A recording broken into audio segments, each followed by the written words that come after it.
Laboratorio de Análisis Estadístico de la Facultad de Psicología de la UBA. Vamos a contar con 3 prestigiosos profesionales que darán sus puntos de vista respecto a este importante tema que nos une hoy.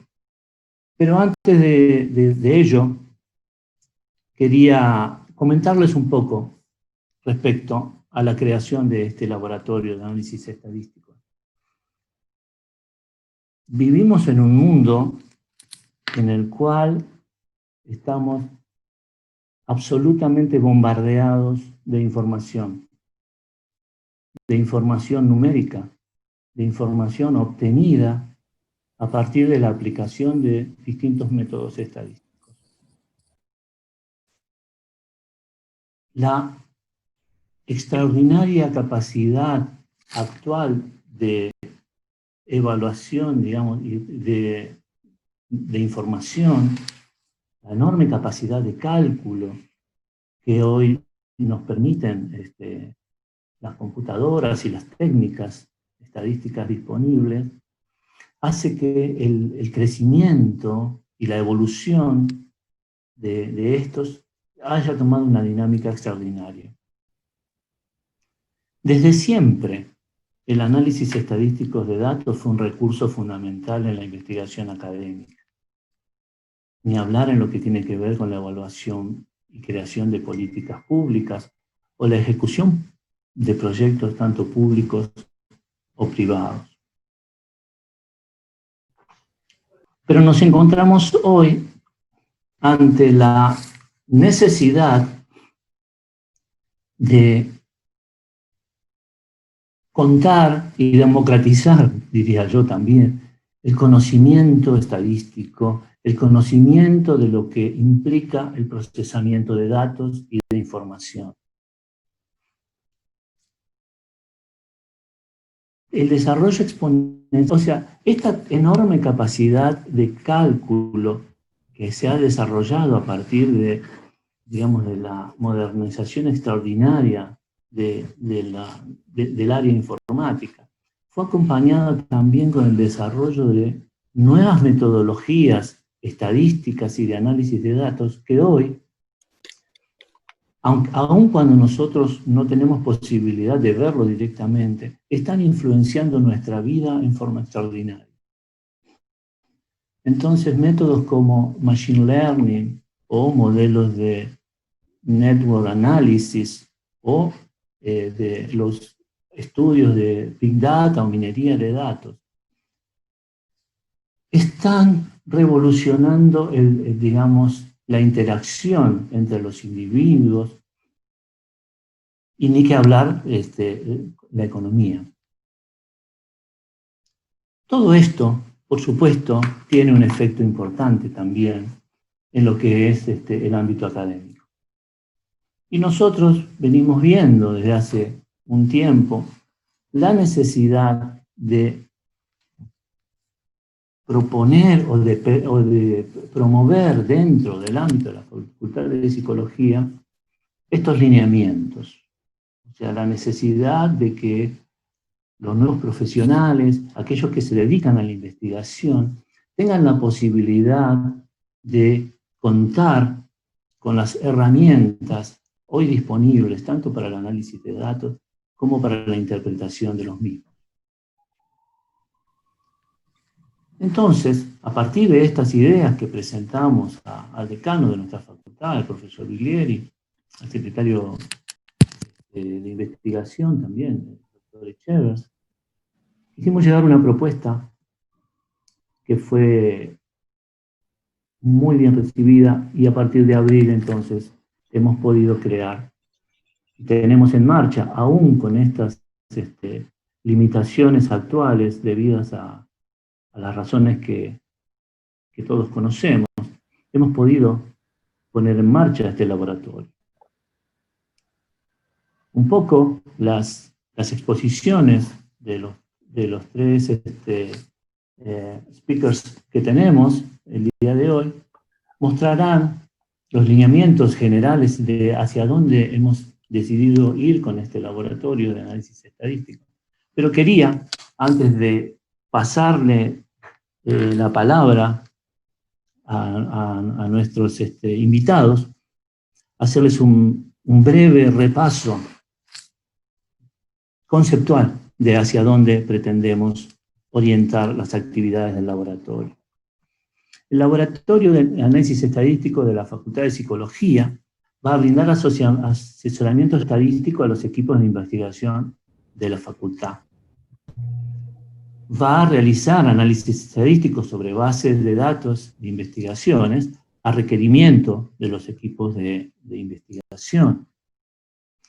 Adicionalmente a eso, vamos a promover líneas de investigación de métodos estadísticos para su aplicación. O sea, vamos a tratar de mantener actualizado al equipo del laboratorio para que los equipos de investigación de la facultad también tengan la posibilidad de utilizar los métodos estadísticos que habitualmente hoy están siendo utilizados internacionalmente.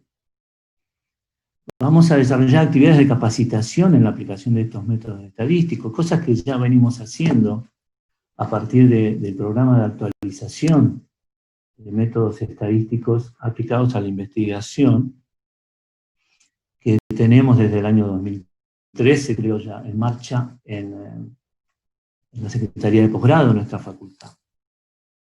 Y por supuesto va a ser un espacio que vamos a abrir para que los estudiantes de grado inclusive puedan ir formándose.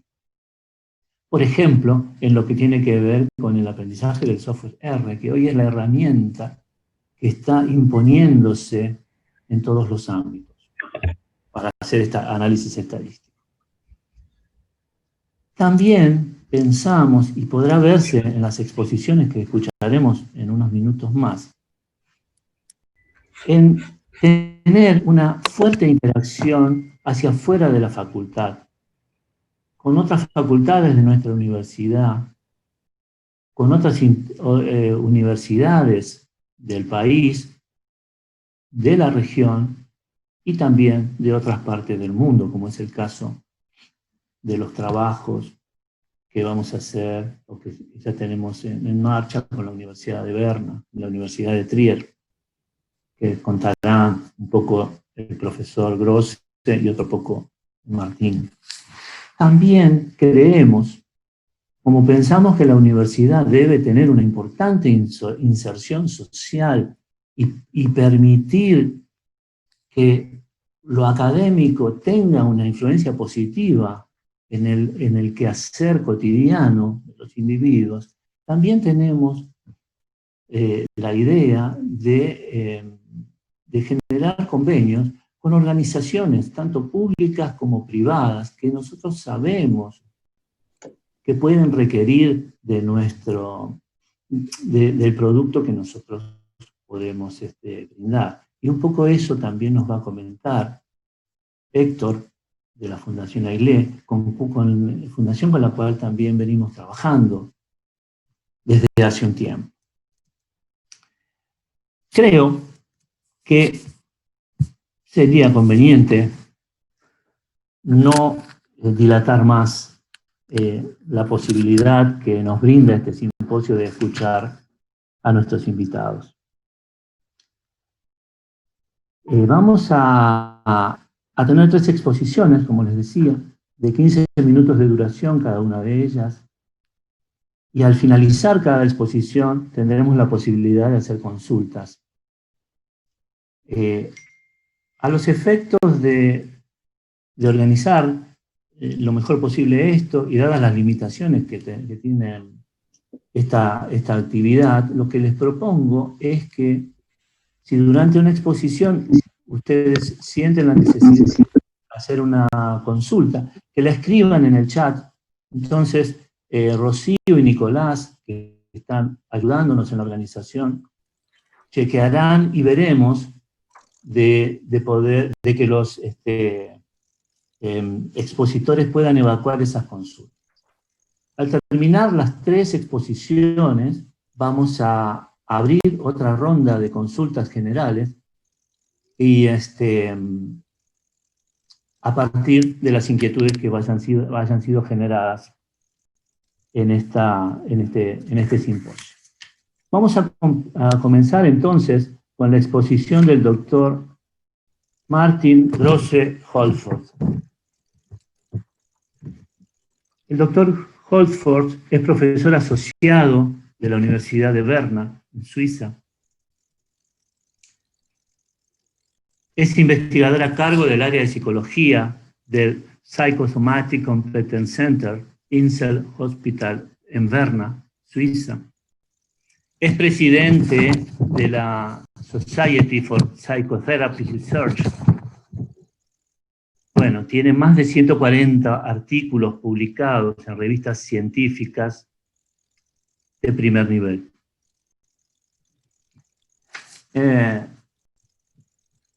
It's a pleasure for us that you, Martin. So you have 15 minutes. Please, go on. Okay. I try to share my screen. 1 second. Does that work? Yeah. Okay, wonderful. So thank you very much for the invitation to speak at your conference and for the, what I understood, very friendly introduction. This is the point to apologize for me not speaking Spanish.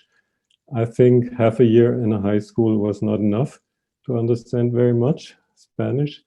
So it's a pleasure and an honor to talk to you today about the role of statistical methods in psychological research, particularly in psychotherapy research. First of all, I would like to give you also, as Roberto correctly said, I have 2 affiliations which are related. On the left, you see in the main building of the University of Bern.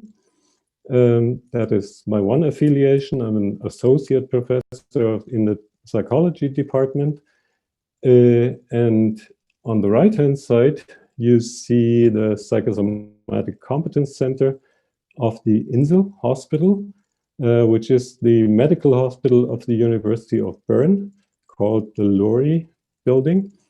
And the small thing on the left is the new building, which is currently being constructed and hopefully being done by the middle of next year. Just on the site, Insel, for those who do not speak German, means island. So it's the island hospital. And probably all of you know that that Bern, where I come from and where I am, is the capital of Switzerland, but it's really, really small as compared to Buenos Aires, just 140,000 inhabitants in the middle of Europe. And as Martin knows, almost as great a place to be as Buenos Aires, but we cannot compete. Currently, as you also know, it's winter in Switzerland and in Bern, and it's freezing cold and unattractive outside. So I envy you. What brought Juan Martin and me together was our shared activity in the Society for Psychotherapy Research, which is the academic home of both Martin and me. So this is a nice view of Bern, where I come from, where I am, but this was taken in the summer. So at the moment there's fog, so you wouldn't see anything. Since his postdoc at the University of Bern, Martin and I have been closely working together on a couple of projects, and the collaboration is continuing and growing. In his farewell at the University of Bern, I described Martin as a gift from the gods. It's a little bit exaggerated, but in that direction, which is generally true, but also applies to him bringing his vast methodological and statistical competence into our collaboration. So also in Bern, there's growing interest in sophisticated data analysis as internationally. And as what I understood, Roberto has also mentioned the example of multi-level models or the use of structural equation modeling or machine learning. So by saying the following points, I'm probably preaching to the choir. That is something that probably is not necessary to tell you. So sophisticated statistical analyses will enhance psychology research by using better tools to answer specific research questions, in our case in psychotherapy research, to get to more reliable estimations, for example, of treatment effects, to do more complex, more model-oriented analyses as compared to just bivariate correlations or bivariate analyses, and also generate results that can be used practically and clinically. So, in current psychology, there are some issues to be resolved. And one issue is that the actors, that is researchers and practitioners, are somehow inclined to rely on statistics, but ambivalently inclined. So what do I mean by ambivalently? What I perceive is that there is a general interest, but this competes with limited personal understanding and a limited personal expertise of using the tools. And this is also including me. Having Martin around, I was permanently confronted with what I do not know. So it was great to have him around in Bern, but also have him accessible via technology like the computer. So, and another problem is if we, for example, approach our colleagues in the university in the mathematical department or the statistics department, their expertise is usually too far away from the field. So it's very good to have somebody and many people like you or many of you who are in the lab working together with Martin to fill this gap. So what's the importance of data science within the psychology department? What I understood, also Roberto has mentioned this, so it's to support psychologists in doing high quality research, to gain a better methodological understanding and expertise to solve complex problems, to train new generations of psychologists to also be more science-oriented and be more knowledgeable in statistical methods. The particular value of a collaboration and multi-center projects is exemplified by our past and our future research between the University of Bern Psychology Department and the University of Buenos Aires lab. And both of the labs, of course, has strengths, complicated work, and as well as some limitations. So without being too narcissistic, I would say that some of our expertise at the University of Bern is vast clinical knowledge and resources, and also conceptual backgrounds, as for example, brought to us by Klaus Gravi, who unfortunately has deceased a long time ago. as well as an outpatient clinic for the treatment of psychotherapy patients, and an ongoing data collection for many, many cases, so far more than 1,000 cases. And the University of Buenos Aires lab is, as everybody knows, very, very knowledgeable in analytic and statistical methods. So I'm highly happy, or I'm very happy to participate in a collaboration with the lab and with Martin so far. And our collaboration promises to have synergy. So throwing the two parts together is more than just the sum of the two, but more. And as a colleague of mine loves to say, the good is the enemy of the better. So we're always trying to improve our research, and I think our collaboration is a very good step in that effort. So what are the possible gains of our future collaboration? And as an example, I need to elaborate a little bit on Juan Martin Gomez Benedo's postdoc experience. In the course of his postdoc experience, we had 7 publications in high-impact journals, among others, Journal of Consulting Clinical Psychology, and we co-supervised master students, 4 of them, in projects that used sophisticated data analyses. And we applied for joint grants, and we will continue to apply for joint grants. And I would like to show you some examples of research which we have conducted together. The 3 joint publications which I'm going to show are using 2 kinds of data.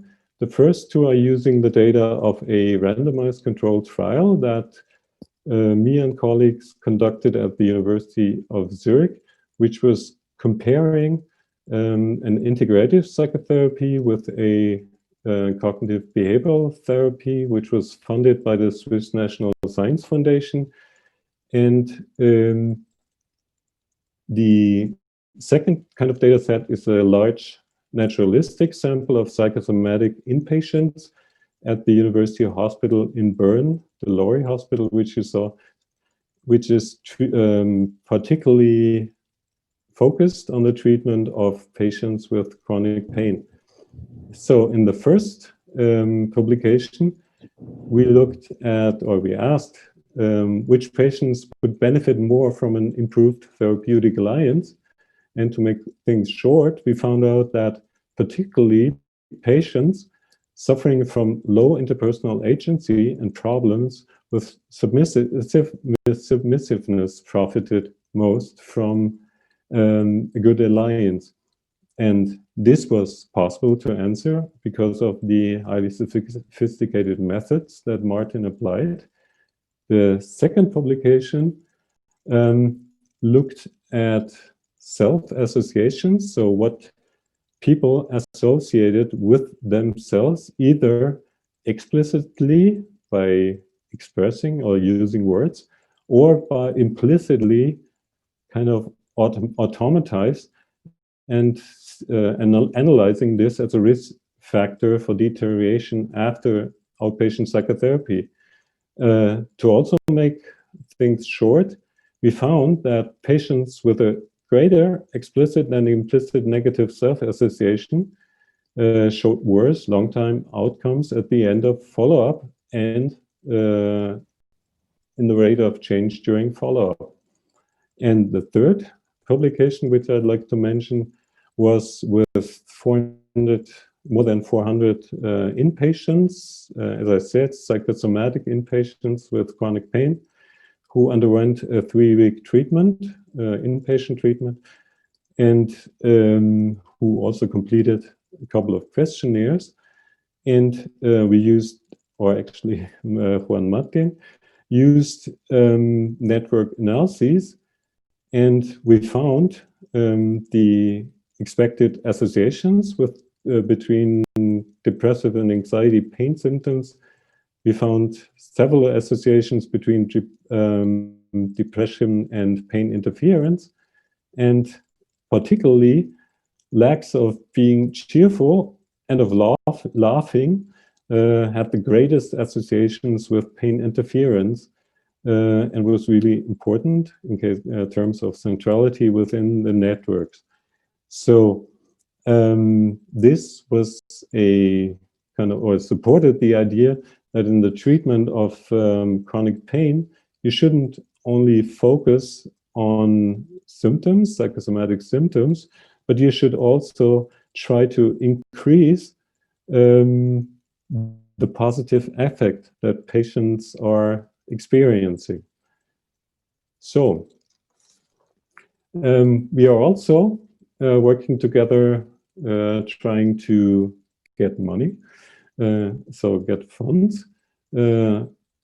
A smaller grant which we acquired recently was the seed money grant, in which Juan Martin and I collaborated with also helping Roberto helping us, and Wolfgang Lutz from the University of Trier.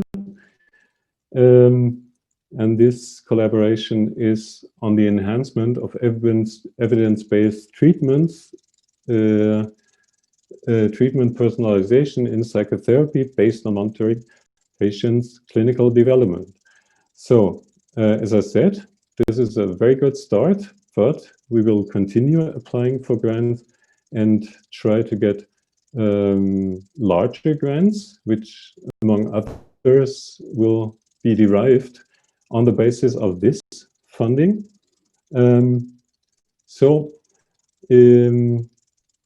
Future collaborative projects are, on the one hand, grants already submitted, and on the other hand, grants to be submitted. A grant already submitted is the grant for ecological momentary assessment to measure affect in depression with Roberto as the PI. And as I mentioned, a grant to be submitted would be to the Swiss National Science Foundation to develop an algorithm to personalize psychotherapy mechanisms. So there is much to do for us, and I'm really looking forward to it. We have kind of formalized our collaboration already in letters of intention, and between the University of Bern Psychology and Psychotherapy Department, as well as the Inselspital and University of Buenos Aires, and the lab. And as I said, we are planning joint projects. We will try to engage in workshop and courses together, and we will mutually consult each other. So you probably know these two guys. I think this is the beginning of a beautiful friendship. Actually, the friendship has already begun. You probably know this from Casablanca. And I'm really looking forward to future collaboration. Thank you very much.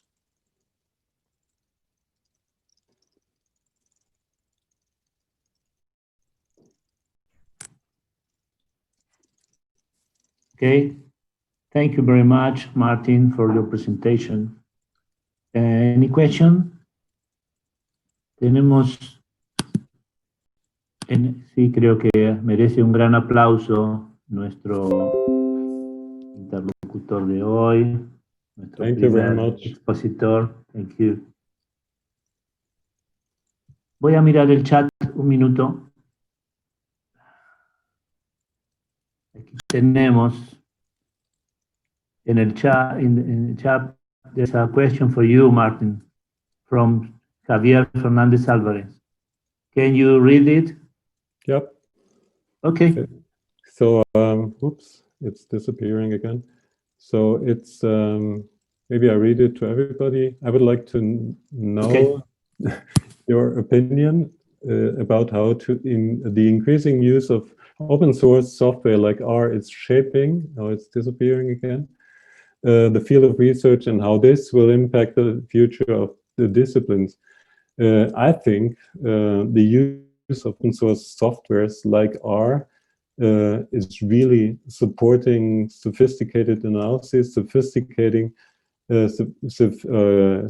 sophisticated research, particularly because you do not have to have a lot of money to do sophisticated analyses, so everybody can use it. And that's something I really, really like to support, because as I know, there are also statistical packages which cost a lot of money, which, as far as I know, are not necessarily better than R, for example. Okay.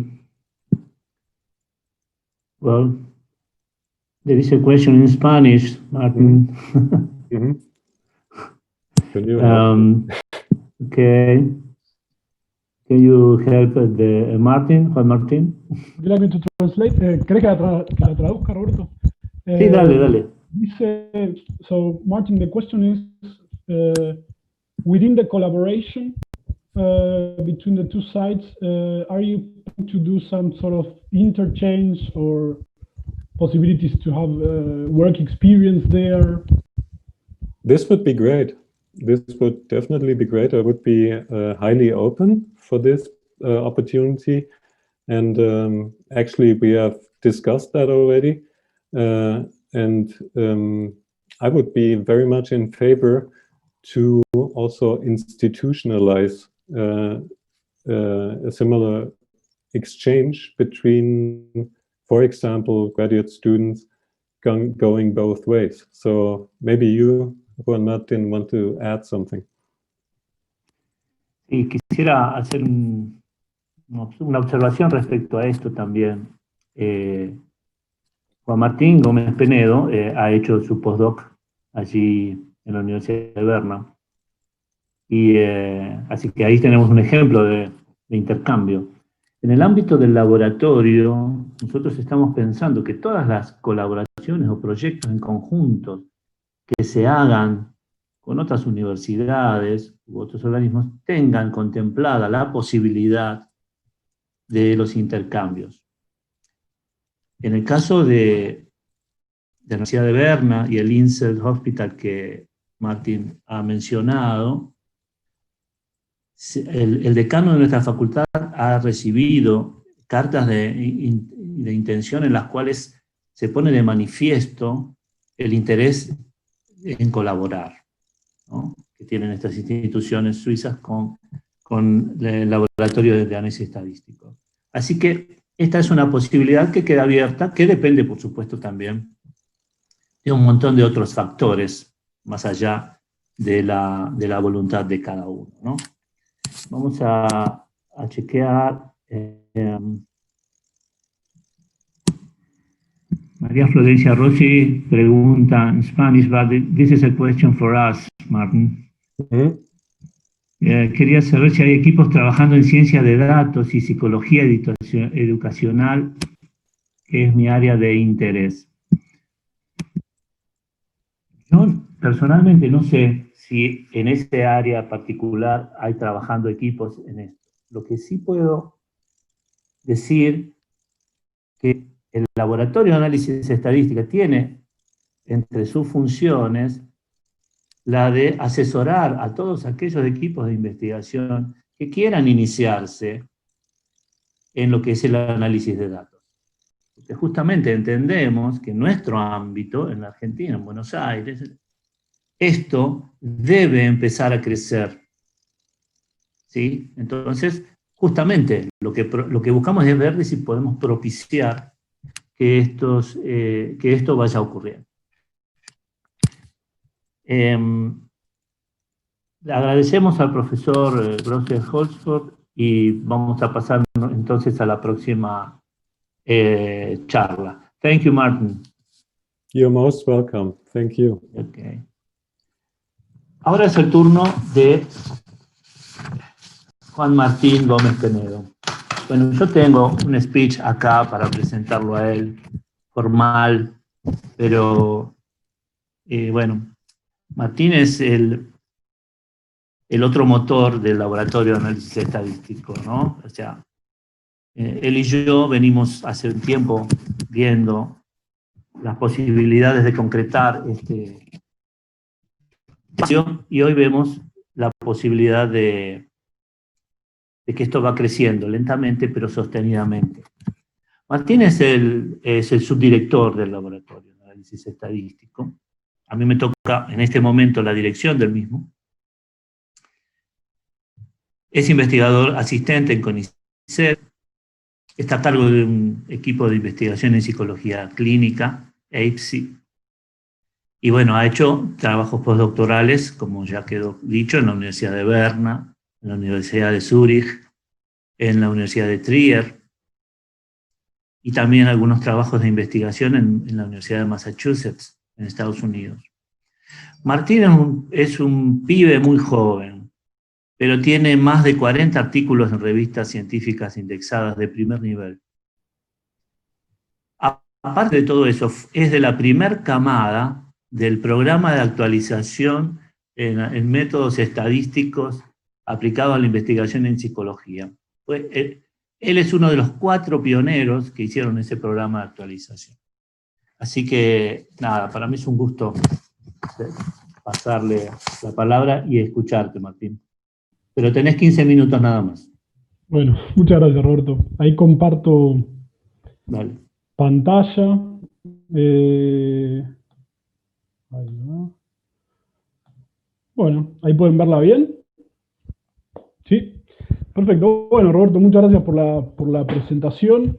Yo lo que voy a hacer en esta presentación hoy es tratar de dedicarme a una parte un poquito más técnica, que es presentarle un conjunto de análisis estadísticos de última generación aplicados a investigación en psicología clínica, y especialmente también a una parte más pragmática, como bien dice ahí en el subtítulo, cómo hacer cosas con números, es decir, qué podemos hacer con todo esto más allá de un artículo. La idea va a ser, como les dije, presentar algunos análisis estadísticos de última generación en el campo. Como se pueden imaginar, como Roberto presentó al principio, hay cientos de nuevos desarrollos en la materia, así que me voy a acotar únicamente a algunos, como son los modelos de mediación y moderación, los modelos de redes complejas y también los modelos longitudinales intensivos. Mi idea es mostrar cómo estos análisis estadísticos se aplican directamente y específicamente para investigación, presentando algunos ejemplos de investigaciones que hicimos en los últimos años. Y como van a ver, bueno, por una cuestión de sesgo profesional, van a ser específicamente investigaciones sobre psicología clínica y sobre, dentro de la psicología clínica, aspectos interpersonales de las mismas, en la mayoría de los casos. Por último, más allá de mostrarle cómo hacer investigación y qué se puede hacer con este tipo de modelos, me gustaría hacer mucho foco en el tema de la implicancia clínica de estos análisis y de los resultados que se pueden derivar de estos análisis, para mostrarles, como le decía en ese subtítulo, cómo estos análisis de última generación no solo nos dan un conocimiento específico, sino que también pueden tener un impacto real, concreto y fuerte sobre nuestras prácticas, en particular, en el caso de la psicología clínica, sobre la práctica clínica. Así que bueno, en primera instancia voy a hablar un poquito de los modelos de moderación y mediación. Algunos de ustedes deben conocerlo, pero si uno ve lo que es la psicología clínica históricamente, esta área se suele basar en un modelo experimental clásico, donde básicamente lo que se hace es analizar el efecto de una variable, que se llama variable independiente, sobre otra variable que se llama variable dependiente, ¿no? Este sería un modelo experimental básico, y en psicología clínica esto toma forma particular a partir de la comparación generalmente de tratamientos y de cómo esos tratamientos, como variable independiente, pueden tener un efecto sobre los resultados del mismo, es decir, sobre la evolución de los pacientes. Lo que se suele hacer en este caso es agarrar un grupo de personas, a dos grupos de personas, perdón, a uno darle un tratamiento, a otro darle otro tratamiento, y después comparar los resultados para ver los efectos diferenciales. En el modelo experimental clásico lo que uno se encuentra muchas veces, más allá de estas dos variables, es con un conjunto de variables que se suelen llamar intrusivas o intervinientes, que lo que hacen es afectar la relación entre las variables de interés que nosotros tenemos, las variables de estudio. Imagínense que yo tengo dos grupos, a cada uno le doy un tratamiento diferente, pero al primer tratamiento se lo doy a la gente que tiene mayores niveles de severidad en su condición, y al segundo se lo doy a aquellos que tienen menores niveles de severidad.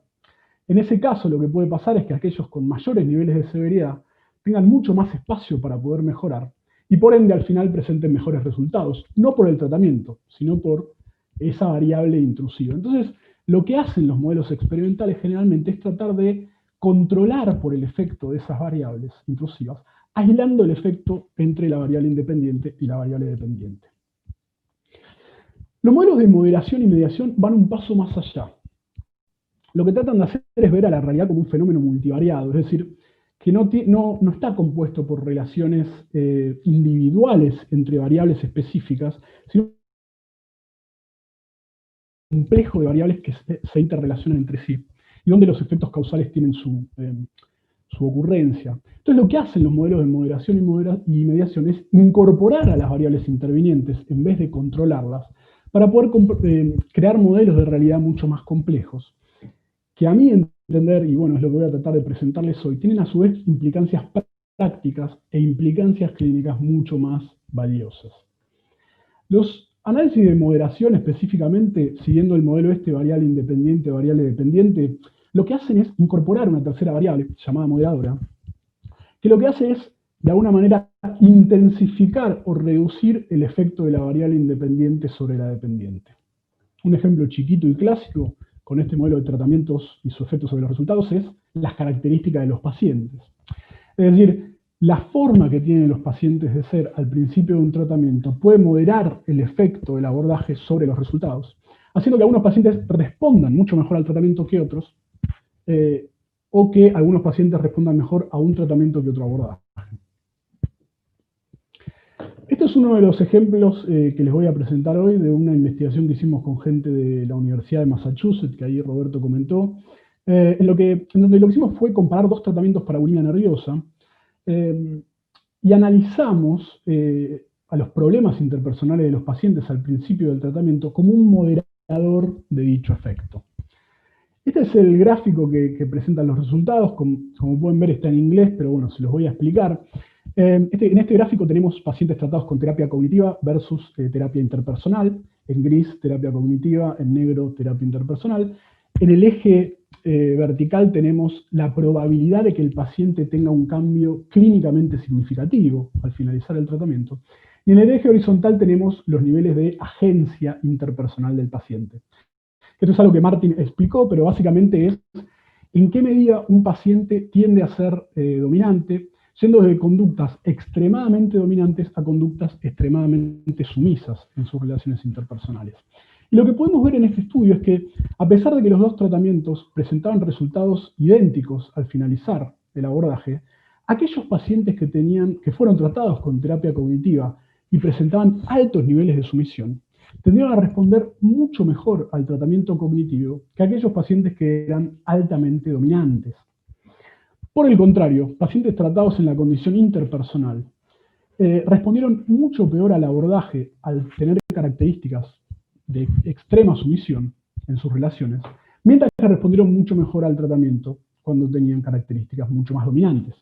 En términos de implicancias clínicas, la implicancia acá es muy directa. Si bien los resultados parecían ser exactamente iguales en las dos condiciones, esto lo que nos permitiría es asignar a los pacientes a diferentes abordajes o tratarlos con diferentes estrategias en base a sus características interpersonales iniciales para poder maximizar la probabilidad de que dichos pacientes mejoren a los tratamientos. Los análisis de mediación, también siguiendo el modelo variable independiente y dependiente, van hacia otro lado, que es hacia el análisis de lo que es los mecanismos de acción de los efectos. Es decir, existe una variable que se llama variable mediadora, que ocurre entre el efecto de la variable independiente sobre la dependiente y que lo explica de alguna manera. Esto es un estudio que hicimos sobre mecanismos de cambio en terapia para la depresión, comparando diferentes terapias cognitivas. Y lo que hicimos en este estudio fue comparar una terapia cognitiva clásica con una terapia también cognitiva, que incluía un dispositivo de trabajo o elaboración emocional focalizado en las emociones. Y lo que hicimos fue analizar los resultados diferenciales de esos dos abordajes sobre la severidad depresiva al finalizar el tratamiento. Para los análisis de mediación, en este caso, lo que hicimos fue estudiar el procesamiento emocional de los pacientes, es decir, en qué medida los pacientes tendían a elaborar sus emociones durante la terapia y cómo esto podía ser un mediador del efecto de los tratamientos. Lo que encontramos en los resultados fue un efecto de mediación significativa, tal que aquella terapia que incorporaba estrategias focalizadas en las emociones producía un mayor nivel de procesamiento emocional en los pacientes, y a su vez este mayor nivel de procesamiento emocional en los pacientes se vinculaba a menores niveles de severidad de la depresión al finalizar el tratamiento. Esto lo que nos da una pauta es los mecanismos de acción específicos que pueden tener los tratamientos y por ende la posibilidad de intensificarlos y usarlos para mejorar los abordajes. Si uno es un poco ambicioso y quiere ir un paso más allá, es lo que hicimos en este trabajo, uno podría incluso mezclar los modelos de mediación y moderación y analizar la mediación de un tratamiento a partir de una variable determinada e incluirle a su vez un moderador para ver en qué pacientes específicos ese mecanismo funciona. No me voy a detener mucho, esto se llama modelos de mediación moderada, pero también es una posibilidad que nos permite responder preguntas muchísimo más específicas. Bueno, en segunda instancia quiero hablar un poquito de los modelos de redes complejas. Martín ya habló un poquito en su presentación sobre esto. A mí me parece interesantísimo, no solo por ser un modelo de análisis nuevo, muy interesante, sino también porque implican una nueva forma de pensar a la psicopatología. Básicamente lo que dicen estos modelos, no me voy a extender mucho ahora, pero si quieren después lo podemos charlar un poquito mejor, es tratar de pensar a la psicopatología ya no asociada a cuadros diagnósticos discretos, sino en términos de asociaciones y vinculaciones causales entre los distintos síntomas que hay. Esto explicaría, por ejemplo, el alto grado de comorbilidad, no ya como una comorbilidad entre un trastorno de ansiedad y un trastorno depresivo, sino como un conjunto de síntomas de depresión y ansiedad que están vinculados de manera causal entre ellos, y cuyo estudio lo que nos permitiría a nosotros es ver cuáles son los síntomas más importantes para poder focalizar tratamientos y optimizar aún más los abordajes clínicos que hacemos. El estudio que Martín comentó hace poquito, recién, me gustaría también presentarlo ya más desde el punto de vista técnico, que es este estudio de network que hicimos con pacientes con dolor crónico y cómo los síntomas de ansiedad y depresión se vinculaban con los síntomas de dolor. Este trabajo que lo hicimos ahí con el hospital de Berna tiene la característica que el departamento psicosomático da abordajes psicosociales para este grupo de pacientes que tienen una condición que está más asociado a lo médico. Entonces, la idea de acá era tratar de ver si podíamos obtener información para poder mejorar esos abordajes psicosociales. El resultado del Network Analysis es este que se puede ver en la imagen. Básicamente lo que hacen son correlaciones parciales entre los distintos síntomas que se exploran. En este caso tenemos, cada uno de esos círculos implica un síntoma. En negro tenemos los síntomas de interferencia del dolor sobre la vida de las personas, que es generalmente a lo que apuntan los abordajes, a reducir la interferencia del dolor sobre la vida cotidiana de las personas o los pacientes. En gris oscuro tenemos la intensidad del dolor, y en blanco tenemos los síntomas de ansiedad, y en gris claro los síntomas de depresión. Lo que pudimos encontrar a partir de estos análisis es que, como comentaba Martín antes, algunos síntomas de ansiedad y depresión tenían particulares asociaciones con la interferencia del dolor, como era el tema de tener buen estado de ánimo, el tema de la preocupación, y que esos síntomas más nucleares podrían ser excelentes candidatos para poder generar un impacto desde lo psicosocial hacia el tratamiento del dolor. Por último, quiero hablar de los análisis longitudinales intensivos, personalmente mi favorito, pero bueno, no sé si eso importa. Y básicamente estos análisis lo que tienen es que, a diferencia de modelos que se llaman cross-sectional o sincrónicos, en vez de tomar muchos participantes en un momento dado, se toma una cantidad menor de participantes, pero con una cantidad mayor de observaciones. El ejemplo paradigmático de esto serían los estudios de caso único, donde uno tiene un solo caso que puede tener muchas medidas del mismo. ¿Qué pasa con los estudios de caso único? Muchas veces, desde la psicología y la psicología clínica, se suelen abordar de manera descriptiva o de manera anecdótica, mientras que los modelos longitudinales intensivos lo que permiten es una modelización de esas series temporales, estudiando una serie de parámetros que pueden tener mucha relevancia clínica. En particular, bueno, el nombre técnico son los efectos autorregresivos y cross-lag. Y para esto quiero presentar un trabajo que hicimos hace un tiempito. El primer autor del trabajo es Andrés Rouso, mi director de tesis doctoral, y también Roberto Muiños. Colaboramos los tres en este artículo. Y lo que hicimos en este artículo fue analizar la relación entre la alianza terapéutica, es decir, la relación entre el paciente y el terapeuta, y los resultados del tratamiento. Para esto lo que hicimos fue tomar un tratamiento cognitivo-conductual a lo largo de 47 sesiones y medir en cada sesión los niveles de síntomas, los niveles de resultados y los niveles de relación terapéutica, de alianza terapéutica. Mediante modelos longitudinales intensivos, lo que pudimos hacer fue analizar en qué medida la alianza se vinculaba con los resultados, pudiendo dar una respuesta que para la clínica era muy relevante, porque se sabía que la alianza se vincula con los resultados, pero siempre estaba presente la pregunta respecto del huevo o la gallina. Mucha gente decía que la relación terapéutica explicaba los resultados porque producía un efecto, es decir, hacía que los pacientes mejorasen, mientras que otros decían lo contrario. En realidad lo que pasa, los pacientes mejoran y así se solidifica el vínculo terapéutico. Lo que pudimos hacer con estos modelos es estudiar si la alianza terapéutica en una sesión anterior predecía los resultados en la sesión siguiente. Eso es lo que se presenta ahí en la columna izquierda como T-1, y T sin menos 1 vendría a representar la sesión siguiente. Entonces lo que pudimos hacer acá es estudiar, por un lado, las autocorrelaciones, que sería en qué medida cada valor de alianza, síntomas o resultados predecían los valores siguientes, las correlaciones contemporáneas, que vendrían a ser las correlaciones bivariadas clásicas, y después las correlaciones cruzadas, que era lo que más nos interesaba. Al estudiar los síntomas, no encontramos un efecto de síntomas o resultados en una sesión sobre los niveles de alianza en la sesión siguiente, mientras que sí encontramos efectos significativos de la alianza sobre síntomas y resultados. Es decir, la alianza en una sesión predecía los síntomas y resultados en la sesión siguiente, posicionando aún más a este mecanismo como un mecanismo de acción en psicoterapia. Esto que es un estudio de caso único, tiene escasa generalización, pero a partir de otros modelos, como los que presentamos en este artículo, los modelos lineales jerárquicos, se podrían generalizar, incluyendo varios estudios longitudinales, agregando sus resultados y teniendo resultados que pudieran ser generalizables a una población mayor. Ya estoy en 15 minutos, pero si Roberto me dejas, me tomo uno para sacar algunas conclusiones. Quiero hablar de dos cosas, ahí me da el aval, muy bien.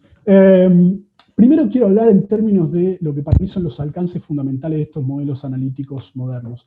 Como pueden ver, tienen una muchísimo mayor flexibilidad analítica, que lo que permiten es analizar hipótesis con muchísimo más grado de especificidad. Como pueden ver, ya no es una cuestión de analizar si un tratamiento tiene un efecto diferente que otro, sino se puede testear si un tratamiento funciona de manera diferencial en determinado tipo de paciente. Ese grado de complejización de los modelos de realidad que se pueden crear nos permiten responder preguntas científicas también más complejas y con muchísima más aplicabilidad para la práctica clínica y para sus implicancias en términos generales para la sociedad. Por último, me gustaría, última diapositiva, lo prometo, me gustaría hacer una mención a el lugar que yo creo que puede tener la ciencia de datos en términos generales. En algunas presentaciones que vi en el último tiempo se hablaba del futuro de la ciencia de datos. Para mí eso es un poco redundante porque creo que al día de hoy la ciencia de datos se presenta en casi todas las áreas como el futuro. Y específicamente en ciencias del comportamiento y en psicología me parece que tiene un potencial enorme. Como muchos de ustedes deben saber, ese potencial puede estar asociado a la monetarización, al marketing. Algunos de ustedes habrán visto algunos de los documentales que hay sobre cómo funcionan las redes sociales, etc. Pero más allá de eso, yo creo que y lo que nos interpela a nosotros como académicos es el tema de las implicancias que puede tener para la sociedad, desde potenciar la calidad de vida de las personas, trabajar en prevención, identificando factores protectores, factores de riesgo, tener una mayor comprensión, permitir una mayor comprensión de los procesos psicopatológicos, como estuvimos viendo con los network analysis, y en última instancia, y por lo menos para mi sesgo, una de las cosas más importantes, optimizar los abordajes para las disfunciones psicológicas, permitiendo una mayor personalización centrado en la precisión de lo que los pacientes necesitan y de cómo mejorar su condición clínica. Con esto estamos. Muchas gracias por escucharme. Les paso, ahí tienen mi mail por si quieren escribirme alguna consulta. Si alguno de ustedes están interesados en algo de esto y quieren tener más información, ahí pueden hacerlo. Y en la página de abajo, que es la de ResearchGate, no sé si la conocen, es como un Facebook de investigadores, yo siempre digo lo mismo. Ahí tienen todos los artículos que hoy presenté para poder descargarlos en forma gratuita, verlos, analizarlos y pasar un muy lindo fin de semana. Así que bueno, muchas gracias a todos, espero que me hayan escuchado y que esto no se haya cortado en la diapositiva 1. Pero, no, tengo que poner stop sharing, ahí está. Bueno, genial. Gracias, Martín. No se cortó en la 1 ni en ninguna, así que Bueno, han podido apreciar tu trabajo. Vamos a abrir la ronda de preguntas. Martín, ahí en el chat ya hay alguna que podés ver y contestar de acuerdo a ver, a tu criterio. Vamos a ver. Para el análisis, la primera que veo es la de Matías. Matías Bukowski. Sí. Ya. Me dice, una consulta, para el análisis de redes utilizan R o GFI, que no lo conozco. En mi caso utilizo GFI, por otro lado, ¿qué medida consideran para considerar esos síntomas como nucleares? ¿Utilizan la medida de grado como...? Excelente. Sí, Matías, utilizamos R. El paquete de R que usamos, no me puedo acordar ahora, pero es el de este investigador holandés que se llama Epcam, que es como uno de los, es como el investigador de redes nucleares. Y para los gráficos es una variación de ggplot. Las medidas de centralidad que utilizamos fueron, las medidas para establecer que son nucleares, los síntomas son medidas de centralidad, las clásicas, que son las de fuerza, en inglés se llama betweenness y closeness, que vendría a ser como de cercanía, y también utilizamos otra medida nueva, porque estas de centralidad están presentando alguna polémica en la literatura, que son medidas que se ponderan en base a la fuerza relativa de cada uno de los síntomas, que ahora no me puedo acordar exactamente el nombre, pero si querés, Matías, mandame, ahí tenés mi mail, mandame un mail y te paso todo, y también el paper, así podés, ahí está todo descrito. Bueno. iGraph no, te pregunta Matías.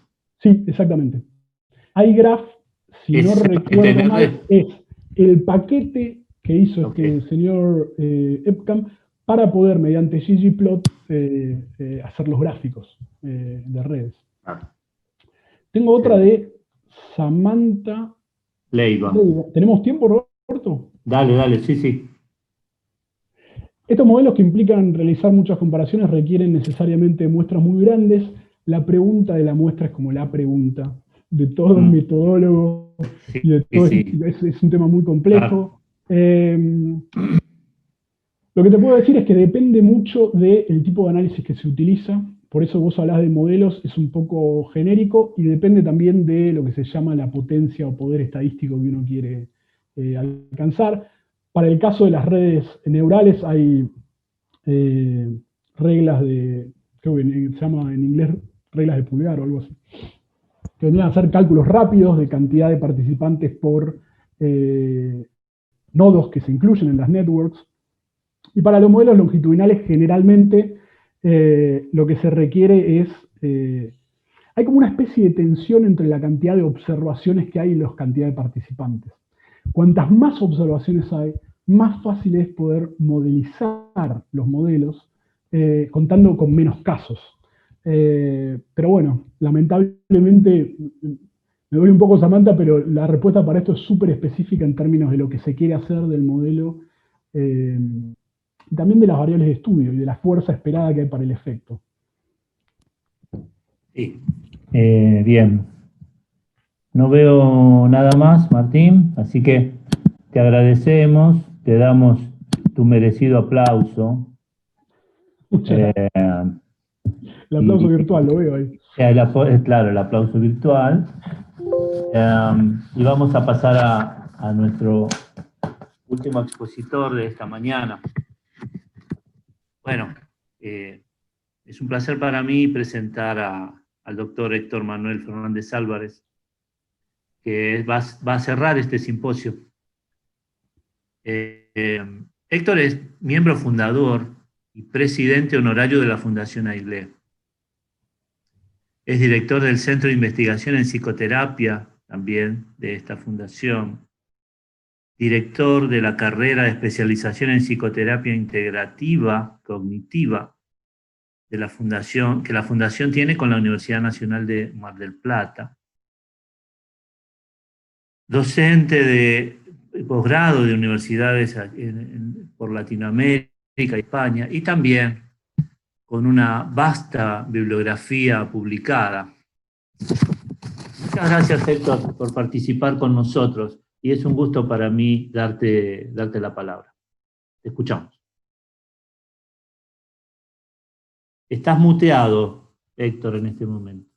Ahí. Gracias, Roberto, por permitirme compartir acá este espacio con ustedes. Alguna vez, cuando estaba en los inicios de mi vocación de escribir papers, y me resultaba difícil hacerlo, algún mentor me dijo que muchos papers se podían llevar adelante si uno tenía al menos una idea. Esto me parece que es extensible también a las presentaciones. Y entonces yo hoy voy a hablar de una sola idea que me parece que alcanza para estos 15 minutos. Y esa idea es por qué nosotros, desde AIGLE, celebramos la creación de este laboratorio de análisis estadístico y por qué estamos muy, muy entusiasmados con poder participar y colaborar con lo que lleve adelante el laboratorio. AIGLE en realidad es una organización que tiene un foco muy fuerte en la labor asistencial. Más de 40 años brindando asistencia clínica, pero en realidad si uno revisa la historia va a descubrir que se empezó a llamar AIGLE después de algunos años, porque el primer nombre que tuvo fue Centro de Investigaciones Psicopatológicas. Esto básicamente lo que significa es que desde los inicios, por más que tuvo un foco muy fuerte puesto en la asistencia, en brindar ayuda terapéutica a las personas que consultan, siempre tuvimos en mente la necesidad de articular la asistencia con la investigación. Eso fue algo que estuvo en la simiente del proyecto. Y en ese primer instante, en ese primer momento de nuestro desarrollo, esto se canalizó fundamentalmente a través de dos fuentes o dos vertientes. Desde el inicio estuvimos muy preocupados, no solo por atender a los pacientes, sino por registrar a los pacientes que recibíamos, registrar los datos demográficos, clínicos, e incluso llevar a cabo una evaluación sistemática a través de ciertos instrumentos, que al principio fue bastante incipiente y poco a poco fue tomando la forma de modelos de rutina y de modelos especializados para las condiciones clínicas más severas. ese fue nuestra primer vía de entrada a tratar de investigar lo que hacíamos como clínicos. Registrar, registrar y registrar. O sea, los datos, esto que decía recién Juan Martín, ha sido una obsesión desde el inicio. Pero enseguida entendimos que no nos alcanzaba solo con tener datos, y que la investigación, por lo que percibíamos, observábamos y olíamos que estaba ocurriendo en el mundo, era algo a lo cual habría que brindarle una dedicación especial. Estábamos muy huérfanos de personas que nos pudieran asesorar en el entorno inmediato, y entonces recurrimos a especialistas que afortunadamente tuvieron la bonomía de acercarse, estar con nosotros un tiempo y ayudarnos a sentar las bases de los programas de investigación posteriores.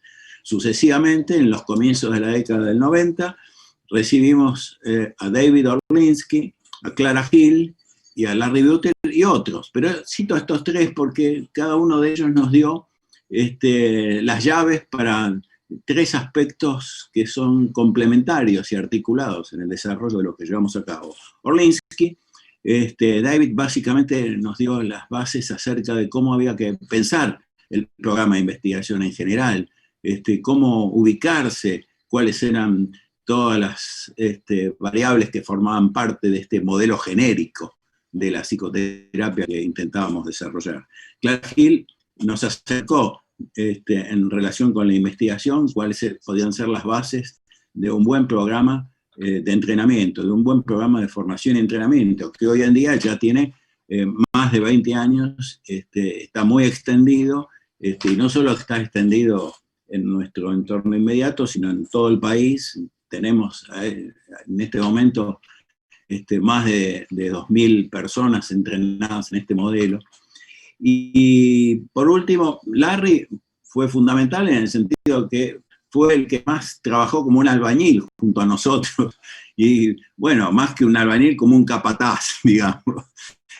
Nos iba diciendo qué era lo que había que hacer con cada una de las cosas que queríamos emprender, y en ese sentido fue fundamental para que pudiéramos construir y desarrollar el programa que llevamos adelante en relación con los dispositivos terapéuticos y en particular con la persona del terapeuta. Y por otro lado, nos invitó a formar parte y colaboramos en la adaptación del Systematic Treatment Selection, la selección sistemática de tratamientos que él estaba por ese entonces desarrollando, y nos permitió ver bien desde adentro cómo eran todos los alcances que tenía la construcción de un programa global como el STS pretendía ser. Todo esto hizo que nosotros, esas inquietudes iniciales, se fueran consolidando en torno a que fuimos siendo progresivamente muchos de los integrantes de la fundación un demiurgo particular, porque somos un poco clínicos y un poco investigadores, o un poco investigadores y un poco clínicos. Y en ese sentido creo que nos fuimos moldeando naturalmente y a través del tiempo como individuos que en el campo de nuestra actividad somos claramente representativos, miembros, adherentes, formamos parte del equipo de aquellos que integran las prácticas orientadas a la investigación o la investigación orientada por la práctica. Vieron que se la puede leer en una dirección y en otra.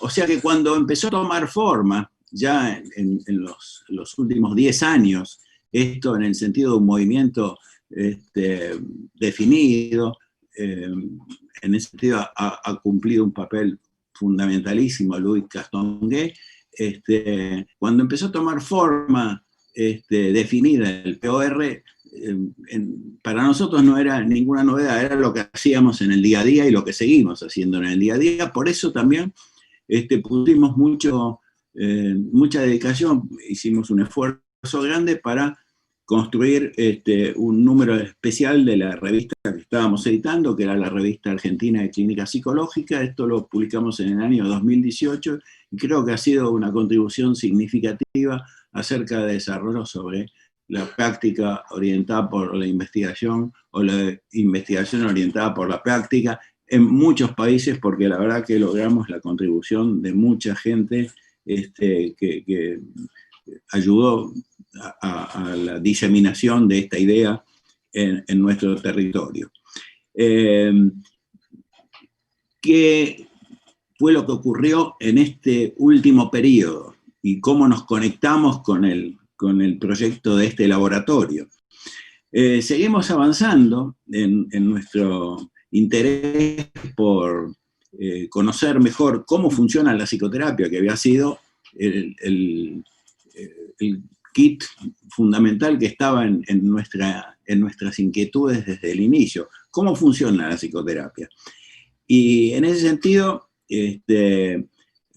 nos dimos cuenta que el sistema de registro que contábamos, que lo habíamos empezado a hacer de manera sistemática allá por mediados de los años 80, había cumplido su función y nos había sido muy útil, pero que habría que mejorarlo. Sin duda, adolecía de una serie de impurezas, y para poder obtener mejores resultados y que nos orientara mejor respecto de cómo funcionaban las intervenciones que hacíamos con nuestros pacientes, teníamos que mejorar ese registro. Y ahí estuvo colaborando con nosotros Roberto Muñoz, nos ayudó mucho y fuimos desarrollando un registro que hoy en día está muy mejorado, nos da una mejor entrada para visibilizar cuál es la vía de entrada que tiene un paciente cuando pide ayuda y encaminar cuáles son los pasos siguientes que tiene a lo largo del curso del tratamiento, la finalización y el seguimiento. Obviamente que esto fue acompañado también por un trabajo que fuimos haciendo regularmente para tratar de disecar cuáles son los componentes de la psicoterapia, porque para saber cómo funciona la psicoterapia no solo necesitábamos registrar, como lo acabo de decir, sino que teníamos que ver cómo era el instrumento, a sabiendas de que en todo este largo periodo, lo que había ido ocurriendo, que habíamos ido descubriendo que la psicoterapia es un fenómeno de una enorme complejidad. Esta es una pregunta bien interesante, ¿no? Es decir, cuando nosotros nos preguntamos, ¿la psicoterapia hoy es más compleja que 40 años atrás? Y yo creo que sí, por lo menos lo es en dos sentidos. Primero lo es en el sentido de que, así como hay un análisis de redes psicopatológicas, como decía Juan Martín, que puede ser un modelo muy interesante para repensar la psicopatología, que puede ser de más utilidad para la psicoterapia. También hay una red conceptual y teórica en el campo de la psicoterapia que está progresivamente avanzando hacia una nueva forma, hacia una nueva una paradigmatización de la disciplina. Es decir, cada vez hay modelos que se interpenetran más desde el punto de vista conceptual y que en esa interpenetración tienen la posibilidad de brindar herramientas más eficientes, herramientas que puedan alcanzar mayores niveles de evidencia. Desde ese punto de vista, la psicoterapia creo que sí que está progresando en un sentido hacia una mayor complejidad. Pero además me parece que parte de la mayor complejidad que tiene la psicoterapia simplemente que la vamos conociendo mejor. O sea, tal vez 40 años atrás también era muy compleja, pero no la sabíamos, no teníamos los instrumentos para hacer la anatomía adecuada. En ese sentido, hoy por hoy no nos basta saber si una psicoterapia funciona, por ejemplo, haciendo análisis de lo que ocurre con evaluaciones pre y post en relación con algunos instrumentos o algunos datos clínicos. Sabemos que hincarle el diente a los procesos mediadores y a los moderadores de cambio, y esto requiere un trabajo metodológico mucho más complejo y requiere, por lo tanto, herramientas metodológicas y estadísticas mucho más sofisticadas, que son las que vemos que se van desarrollando en los distintos centros de académicos vinculados con la investigación en nuestro territorio. Es decir, cada vez nos damos cuenta que eso que vamos descubriendo, que es más complejo, requiere una metodología cada vez más compleja y que, por lo tanto, cada vez necesitamos especialistas con instrumentos más sofisticados para dar cuenta de las preguntas que nos hacemos acerca de cómo funciona la psicoterapia. ¿En qué punto estamos nosotros hoy?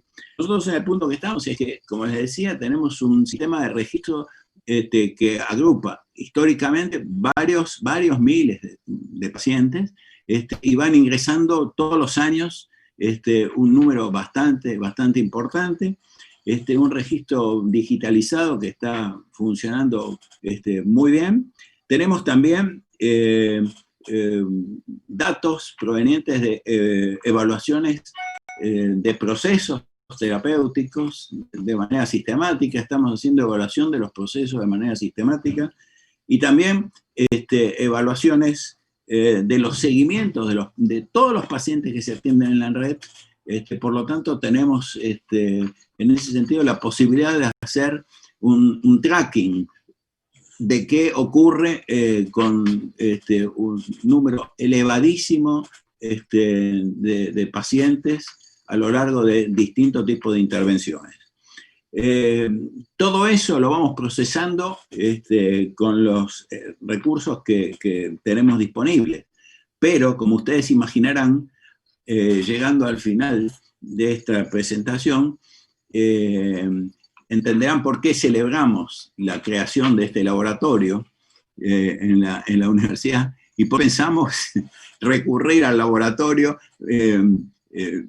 por un lado, para brindar el material clínico que disponemos, que está constituido por todos estos datos significativamente importantes, pero además para lograr la ayuda que necesitamos para procesarlos de una manera en la que ya la formación clínica es no insuficiente, absolutamente básica y no nos alcanza. Así que yo celebro enormemente esta invitación para compartir con ustedes.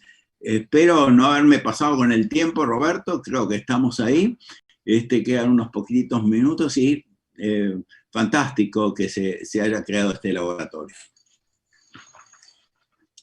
Muchas gracias, Héctor. La Fundación Aguilé siempre ha estado cerca de los proyectos que hemos ido pergeñando y con la generosidad de brindar su información, que no todos los organismos están dispuestos a eso. Así que yo realmente estoy muy agradecido con todos ustedes. Veamos, Héctor, si tenés alguna pregunta aquí para contestar. En el chat podrás ver, seguramente, aparte de las felicitaciones, hay una pregunta, Héctor, aquí. ¿Podés verla? De Santiago Juan, que dice, ¿cuál cree que es el desafío más grande para integrar investigación estadística y práctica clínica? Esa es la pregunta que tenemos para vos. Y hay otra más. Ah, sí, perfecto. El desafío más grande. Bueno, está fantástico porque está bueno porque es también una pregunta, contestar con una idea. Perfecto. ¿Cuál es el desafío más grande? Está fantástico porque nos libera a decir, bueno, los desafíos son muchos y son muy complejos. ¿Cuál es el más difícil de todo? El más difícil, yo creo, tiene un ida y vuelta, ¿no? Es decir, es como Jano, depende de qué lado lo mire uno, tiene dos rostros.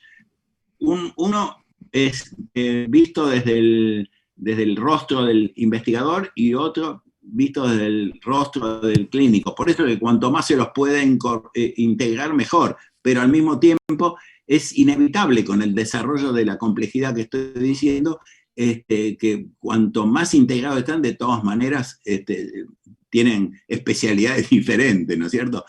¿Qué es lo que necesitamos de los investigadores? Que los investigadores traten, a ver, ¿cómo lo voy a decir de una manera suave, liviana, no superficial, pero liviana?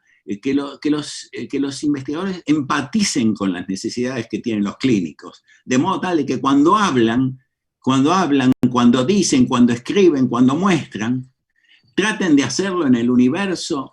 Sí, perfecto. El desafío más grande. Bueno, está fantástico porque está bueno porque es también una pregunta, contestar con una idea. Perfecto. ¿Cuál es el desafío más grande? Está fantástico porque nos libera a decir, bueno, los desafíos son muchos y son muy complejos. ¿Cuál es el más difícil de todos? El más difícil, yo creo, tiene un ida y vuelta, ¿no? Es decir, es como Jano, depende de qué lado lo mire uno, tiene dos rostros. Uno es visto desde el rostro del investigador y otro visto desde el rostro del clínico. Por eso que cuanto más se los puede integrar, mejor, pero al mismo tiempo es inevitable con el desarrollo de la complejidad que estoy diciendo, que cuanto más integrados están, de todas maneras, tienen especialidades diferentes, ¿no es cierto? ¿Qué es lo que necesitamos de los investigadores? Que los investigadores traten, a ver, ¿cómo lo voy a decir de una manera suave, liviana, no superficial, pero liviana? Que los investigadores empaticen con las necesidades que tienen los clínicos, de modo tal de que cuando hablan, cuando dicen, cuando escriben, cuando muestran, traten de hacerlo en el universo semiológico de las preocupaciones que tienen los clínicos en el día a día, que tienen que responder a necesidades, a exigencias, a demandas, muchas veces muy críticas. Es decir, la tarea clínica desde ese punto de vista suele ser algo que lo expone a situaciones muy límites a los clínicos. Entonces, es necesario que los investigadores construyan, además de sus desarrollos técnicos, construyan modos de comunicación que sean de fácil accesibilidad. Necesitan como empatía los investigadores con los clínicos. Y si lo vemos del otro lado, lo que necesitamos es que los clínicos entiendan claramente que los investigadores no están para perseguirlos, para introducirse en su mundo y robarle la intimidad que son sus datos, que se sientan tranquilos, que se pueden ver atravesados por la proximidad. Es decir, que no tengan miedo a la intimidad. En unos necesitamos empatía y en otros que no tengan miedo a la intimidad. Es una manera de describirlo muy desde un clínico, ¿no? Pero creo que responde a cual nosotros vemos concretamente, porque es muy concreto esto que estoy diciendo, Santiago. Buenísima la pregunta. Sí, muy buena la respuesta también, porque vas a un punto que es bien crucial. Cuando uno habla de aplicar métodos estadísticos, la estadística es una disciplina cuantitativa. Entonces lo que busca son generalidades. La atención clínica es cualitativa. Cada paciente es único. Entonces es como que hay que unir dos mundos que a priori tienen visiones contrapuestas. ¿Existe un punto medio de entendimiento? Yo te puedo garantizar que sí. Yo hace muchos años que trabajo asesorando a investigadores de diversos campos, no solo en el área de psicología, sino en medicina, economía. Y ese acercamiento es necesario todas las veces. Y es un esfuerzo, como vos también planteaste bien, Héctor, conjunto, porque ambas partes tienen que producir ese acercamiento. Así que gracias.